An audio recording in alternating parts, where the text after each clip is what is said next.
Hello everyone, welcome back to my channel. आज मैं फिर आप लोगों के लिए लेके आ गई हूँ एक नया चैप्टर। आज हम देखने वाले हैं हमारी फर्स्ट फ्लाइट बुक का chapter Nelson Mandela a long walk to freedom.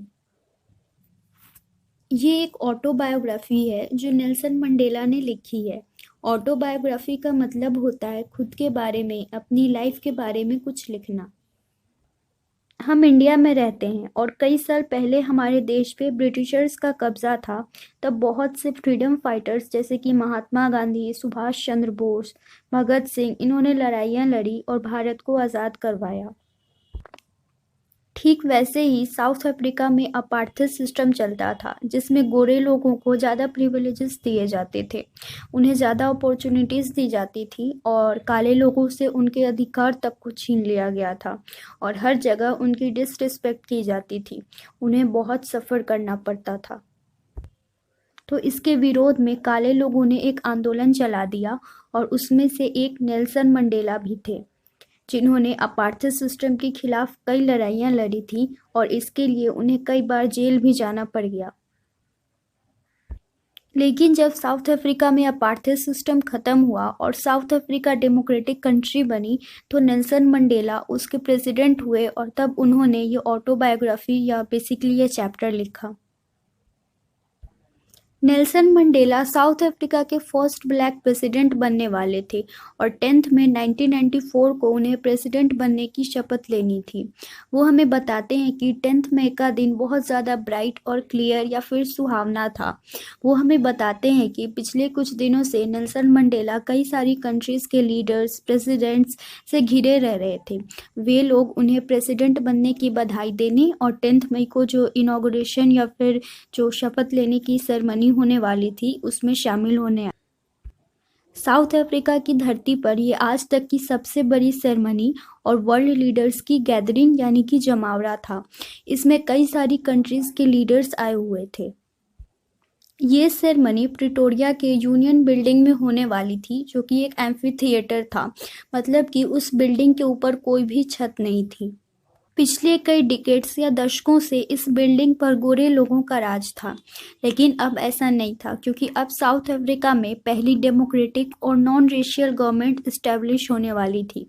Non racial का मतलब होता है वो गवर्नमेंट जो कलर के बेसिस पे भेदभाव ना करे।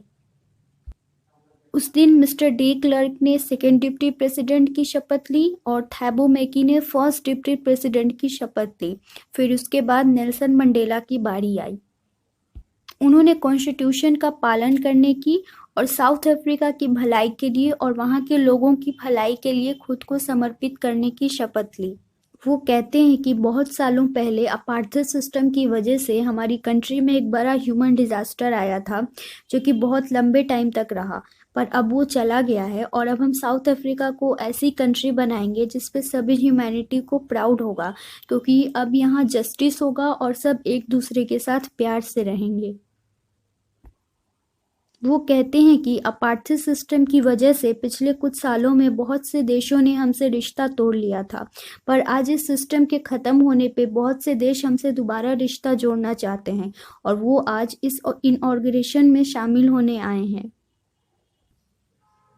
आगे वे कहते हैं कि इतने स्ट्रगल के बाद हमने पॉलिटिकल इमेंसिपेशन अचीव कर लिया है, यानी कि हमें पॉलिटिकल फ्रीडम मिल गई है। इमेंसिपेशन का मतलब होता है फ्रीडम फ्रॉम रिस्ट्रिक्शन, यानी कि अपार्थाइड सिस्टम के ख़त्म होने से अब सबको पॉलिटिकल फ्रीडम मिल गई है। अब सबके लिए इक्वल लॉज बन सकते हैं और अब ये कंट्री डेमोक्रेटिक बन गई है। वो साउथ अफ्रीका के लोगों को पॉवर्टी, सफरिंग और हर तरह के डिस्क्रिमिनेशन से आज़ाद कराने की शपथ लेते हैं।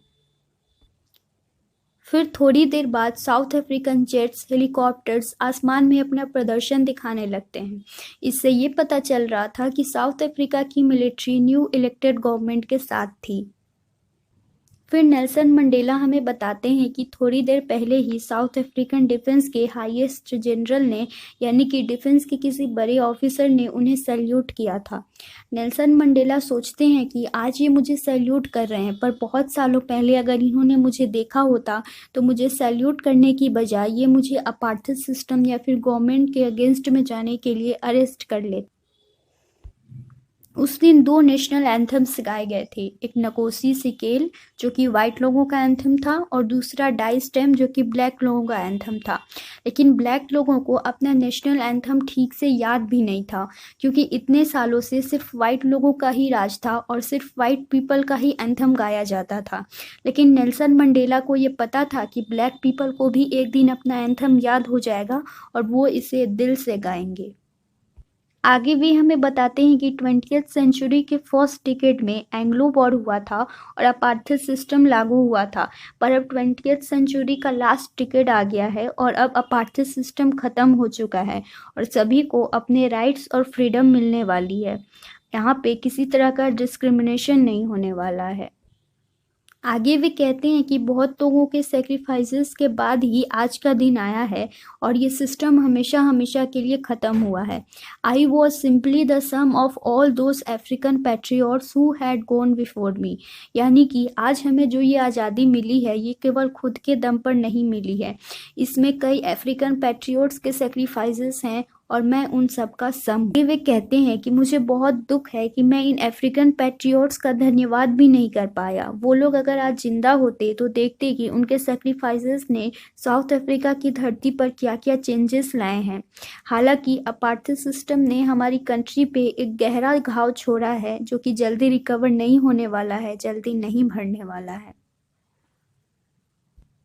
ये तो बात सच है कि अपार्थाइड सिस्टम से बहुत ज़्यादा नुकसान हुआ, लेकिन वो ये भी कहते हैं कि अगर इतने अत्याचार न हुए होते तो ऐसे वीर लोग, ऐसे बहादुर लोगों की देशभक्ति कैसे देखने को मिलती। उनमें से कुछ थे Oliver Tambo, Walter Sisulu, Chief Luthuli, Yusuf Dadoo, Brown Fischer, Robert Sobukwe. Perhaps it requires such depth of operation to create such heights of characters। यानी कि हम लोगों पे इतना अत्याचार हुआ तभी हमें ऐसे लोग और उनकी बहादुरी देखने को मिली।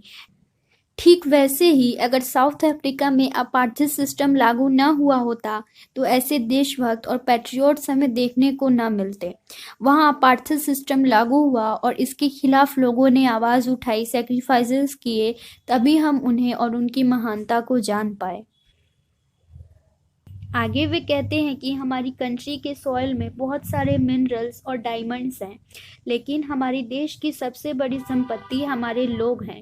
ये हमारे लिए हीरे से भी ज़्यादा कीमती। नेल्सन मंडेला ने अपनी लाइफ में ऐसे बहुत सारे मेन और वुमेन को देखा है जो करेज के दम पर किसी एक आइडिया के लिए अपनी जान दांव पर लगा देते हैं। जैसे हमारे देश के लोगों ने आज़ादी पाने के लिए अपनी जान दांव पर लगाई। साउथ अफ्रीका के लोगों ने अपार्थाइड सिस्टम को ख़त्म करवाने के लिए अपनी जान दांव पर लगाई। नेल्सन मंडेला के हिसाब से करेज का मतलब एब्सेंस ऑफ फियर, यानी कि डर न लगना नहीं होता है। इसका मतलब होता है ट्रायम्फ ओवर फियर, यानी कि डर के ऊपर जीत पाना। एक साहसी इंसान वो नहीं होता है जिसे डर नहीं लगता। साहसी इंसान वो होता है जिसे डर तो लगता है पर वो अपने डर के ऊपर काबू पा लेता है। आगे भी कहते हैं कि कोई भी बच्चा ये सोचकर जन्म नहीं लेता है कि ये काला है, ये गोरा है तो मुझे इसको हेट करना है, बल्कि उसे जन्म लेने के बाद ये सिखाया जाता है। जब किसी को नफरत करना सिखाया जा सकता है तो उसे प्यार करना भी सिखाया जा सकता है, क्योंकि जो प्यार है, इंसानियत है, वो हमारे दिल में नेचुरली आता है। वो इसका एक एग्जाम्पल देते हैं कि जब वो जेल में थे तो गार्ड्स उन्हें बहुत परेशान करते थे, उन्हें मारते थे, लेकिन एक लिमिट के बाद उनके अंदर भी दया आ जाती थी और फिर वो उन्हें छोड़ देते थे। इससे ये पता चलता है कि प्यार हर किसी के अंदर होता है। नेल्सन मंडेला कहते हैं कि एक मैन के 2 ऑब्लिगेशंस होते हैं, यानी कि उसकी 2 रिस्पॉन्सिबिलिटीज़ होती हैं। पहला उसकी फैमिली के प्रति और दूसरा उसकी कंट्री के प्रति। लेकिन जो इंसान साउथ अफ्रीका की धरती पर जन्म लेता था उसके लिए ये दोनों ही ऑब्लिगेशंस फुलफिल करने मुश्किल थे, क्योंकि एक ब्लैक कलर मैन जो कि साउथ अफ्रीका में ह्यूमन बीइंग की तरह रहना चाहता था उसे पनिश किया जाता था। उसके पास कुछ बेसिक राइट्स भी नहीं थे। एक मैन जो कि अपनी कंट्री के प्रति, अपने पीपल के प्रति अपनी रिस्पॉन्सिबिलिटी पूरी करना चाहता था, उनके राइट्स दिलवाना चाहता था, अपार्थाइड सिस्टम के खिलाफ बोलता था, उसे उसकी फैमिली से दूर करके जेल में बंद कर दिया जाता था। नेल्सन मंडेला भी उन्हीं में से थे। अपने पीपल के राइट्स के लिए उन्हें अपने परिवार तक को छोड़ना पड़ा था और कई सालों तक जेल में भी रहना पड़ा था। वो हमें बताते हैं कि मैं शुरू से कंट्री के लोगों के प्रति अपनी ज़िम्मेवारी को अपनी फैमिली की ज़िम्मेवारी से ऊपर नहीं रखना चाहता था। पर जब मैंने अपने कंट्री के लोगों की सेवा करनी चाहिए, उनके लिए आवाज़ उठाई, तो मुझे मेरे परिवार से अलग कर दिया गया। मुझे जेल में भेज दिया गया और मैं अपनी फैमिली की कोई भी ज़िम्मेवारी पूरी नहीं कर पाया। वो कहते हैं कि मेरे अंदर जन्म से ही फ्रीडम की भूख नहीं थी। उस समय मेरे लिए फ्रीडम का मतलब था अपनी मम्मी के हट के पास के फील्ड्स में दौड़ना, अपने विलेज के रिवर में स्विम करना, बैलगाड़ी चलाना। जब मैं थोड़ा और बड़ा हुआ तो एज अ स्टूडेंट मेरे लिए फ्रीडम का मतलब था रात में घर से बाहर रहना, मेरा जो मन करे वो पढ़ना, जहाँ मन करे वहाँ जाना। लेकिन जब मैं और बड़ा हुआ तब मुझे ये बात समझ में आई कि अब तक मैंने जिसे आज़ादी समझ के रखा था वो तो आज़ादी है ही नहीं, मेरा इल्यूज़न है। जैसे जैसे मैं बड़ा हुआ मुझे पता चला कि ना सिर्फ मेरी आज़ादी छीनी है बल्कि मेरे आसपास जो काले लोग हैं उनकी भी आज़ादी छीन ली गई है। तब उनकी आज़ादी की भूख और बड़ी हो गई और उन्होंने वहाँ की अफ्रीकन नेशनल कांग्रेस पार्टी भी ज्वाइन की।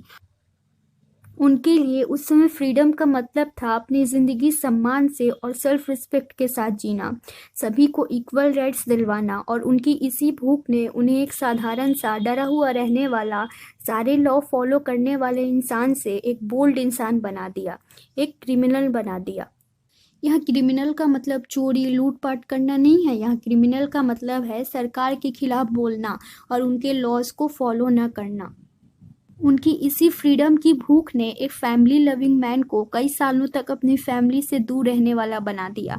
वो कई सालों तक एक मॉन्क की तरह, साधु की तरह अपने घर से दूर रह रहे थे। वो कहते हैं कि अगर मेरे लोगों को फ्रीडम नहीं मिल रही है मतलब मुझे फ्रीडम नहीं मिल रही है।